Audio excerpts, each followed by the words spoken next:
जय श्री राधे। पूज्य श्री सद्गुरुदेव भगवान के चरणों में प्रणाम।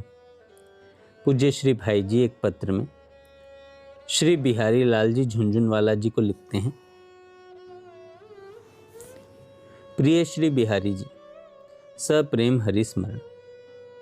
आपके 3 पत्र आगे मैं समय से उत्तर नहीं दे पाया। मेरे स्वभाव दोष से आप परिचित ही हैं, फिर आप हैं भी अपने ही। ऐसी अवस्था में आपसे क्षमा भी कैसे मांगूं।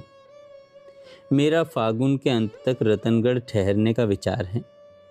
आप पौष में रामगढ़ आकर यहाँ मिलने को आना चाहते थे, सो बताइए कब आते हैं। पौष का महीना तो लग ही गया है। काम काज मज़े में चलता होगा, रुपए कमाते ही होंगे। असली धन कमाने का कुछ भी ख्याल रखते हैं या नहीं।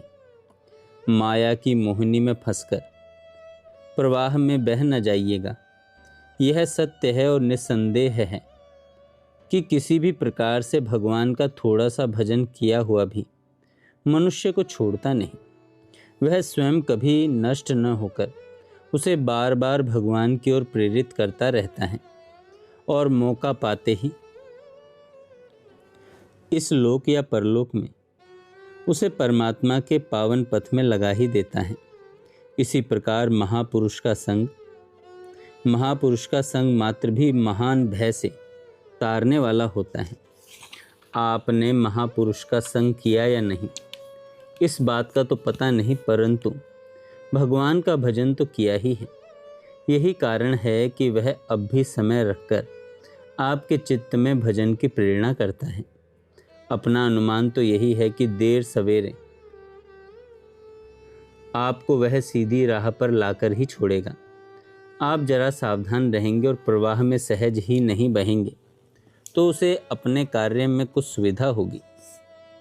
आपका यह लिखना कि मेरा ऐसा विश्वास है कि आपके आदेश के अनुसार करने पर ज़रूर लाभ होता है, मेरे प्रति आपका अकृत्रिम प्रेम प्रकट करता है। इस प्रेम के कारण ही आपको ऐसा भासता हूँ। मैं तो आपके इस प्रेम का ऋणी हूँ ही। वस्तुतः मैं यदि कभी कोई ऋषि प्रणीत शास्त्रों के अथवा महात्माओं के द्वारा अनुभूत साधन संबंधी बात कह देता हूँ और उसके अनुसार करने पर किसी को लाभ होता है, तो उसमें श्रेय उन ऋषियों तथा संतों का है अथवा श्रद्धा अनुसार साधन करने वाले साधक को। ग्रामोफोन के रिकॉर्ड में जो सुंदर गान सुना जाता है, उसमें रिकॉर्ड का क्या है। जो कुछ है सो गाने वाले, गान गाने वाले का, भरने वाले का और सुनने वाले के ही पुरुषार्थ का फल है। मुझे तो जड़ रिकॉर्ड सा समझना चाहिए। आपने पूछा कि मुझे किस किस समय क्या क्या करना चाहिए। पहले की भांति रात में या दिन में कुछ करने का आदेश मिलना चाहिए, सो आदेश देने का तो मुझ में न अधिकार है न मेरी योग्यता है। आपके प्रेम के भरोसे विनम्र सलाह देने में संकोच अवश्य ही नहीं होता और इसी अभिप्राय से कुछ लिखता हूँ। समय, सुविधा और चित्त की अनुकूलता हो तो इसके अनुसार श्रद्धा पूर्वक करना चाहिए।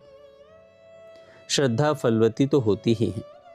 पहला, दूसरे का अहित करने की या अहित देखने की भावना मन में कभी ना आवे। याद रखना चाहिए, दूसरे का अहित चाहने वाले का परिणाम में कभी हित नहीं होता। दूसरा, पर स्त्री की ओर बुरी दृष्टि कभी नहीं होनी चाहिए। तीसरा, व्यापार में यथासाध्य सत्य, न्याय और परहित का ख्याल रखना चाहिए। चौथा, लोभ की वृत्तियों को यथासंभव दबाना चाहिए। नित्य निरंतर भगवान के नाम का स्मरण और जप करते हुए ही संसार के काम करने की चेष्टा करनी चाहिए।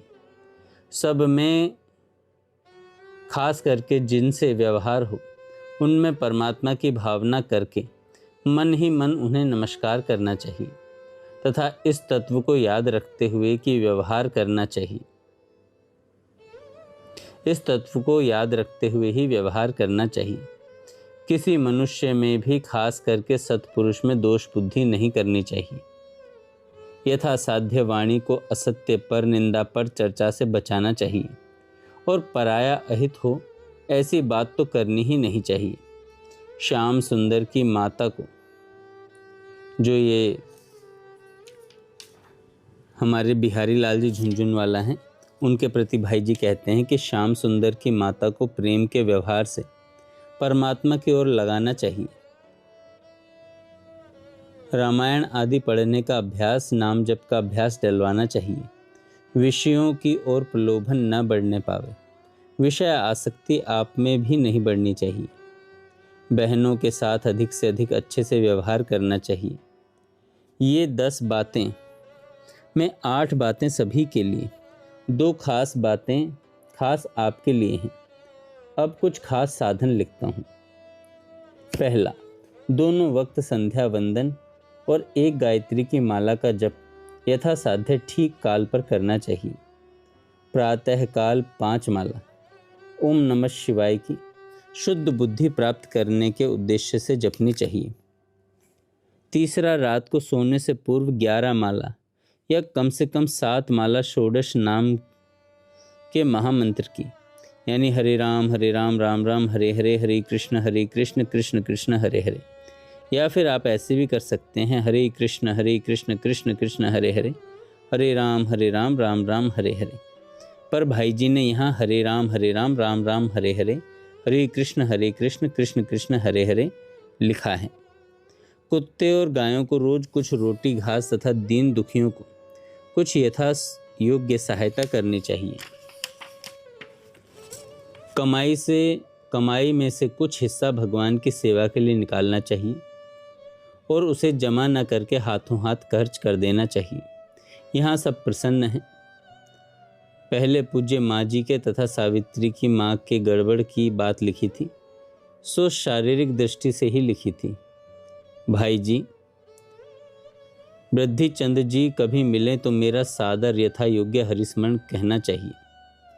पत्र मेरा देर से पहुंचा करे तो कोई विचार नहीं करना चाहिए। आपका भाई हनुमान। जय श्री राधे।